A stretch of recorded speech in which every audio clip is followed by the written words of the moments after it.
മലപ്പുറത്തെ താനൂരിലെ വീട്ടിൽ നിന്ന് തോളിൽ ഒരു സ്കൂൾ ബാഗുമായി ആരും അറിയാതെ ഇറങ്ങിപ്പോയ 2 പെൺകുട്ടികൾക്ക് വേണ്ടി ഒരു നാട് ഉറക്കമില്ലാതെ കാത്തിരുന്നു.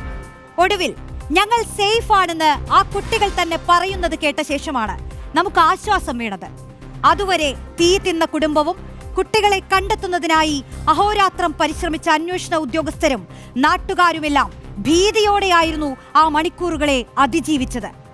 പ്രായപൂർത്തിയാകാത്ത 2 പെൺകുട്ടികളാണ് പരീക്ഷയ്ക്കെന്ന് പറഞ്ഞ് വീട് വിട്ടിറങ്ങി അപരിചിതമായ ഒരു ഭാഷയും സംസ്കാരവുമുള്ള 1000-ലേറെ കിലോമീറ്ററുകൾക്കപ്പുറമുള്ള ഒരു ദേശത്തേക്ക് ഒന്നും ചിന്തിക്കാതെ അപകടങ്ങൾ പതിയിരിക്കുന്ന വഴികളിലൂടെ പുറപ്പെട്ടു പോകുന്നത്.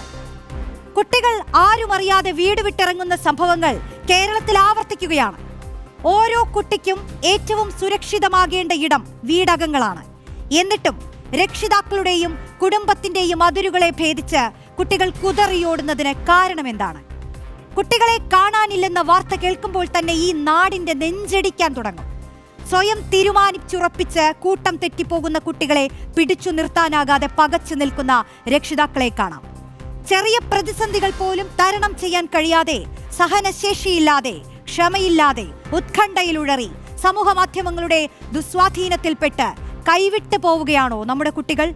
അതോ ഒപ്പമിരുത്തി പരാതികൾ കേൾക്കാൻ ആളില്ലാതെ, തിരുത്താൻ സംവിധാനങ്ങളില്ലാതെ, ജീവിതത്തെക്കുറിച്ചുള്ള സ്വപ്നങ്ങളും അഭിലാഷങ്ങളുമെല്ലാം ഉള്ളിലടക്കി പിടിച്ച് സ്വയം പഴിച്ച് കുതറിയോടേണ്ടി വരികയാണോ നമ്മുടെ കുഞ്ഞുങ്ങൾക്ക്? ന്യൂസ് ബസ് ചോദിക്കുന്നു, കുട്ടി മനസ്സറിയാൻ ആരുമില്ലേ? എങ്ങോട്ടാണ് നമ്മുടെ കുഞ്ഞുങ്ങളുടെ ഈ പുറപ്പെട്ടു പോക്ക്?